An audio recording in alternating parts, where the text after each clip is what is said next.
na akon alhagaw hudo pidingin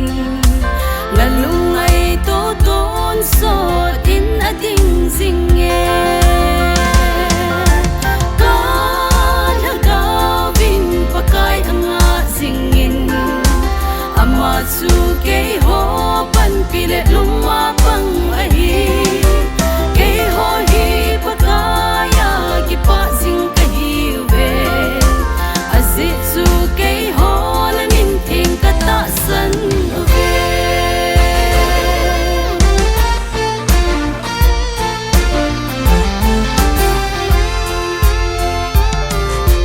pagkay na lungsip long lau chu kachung uva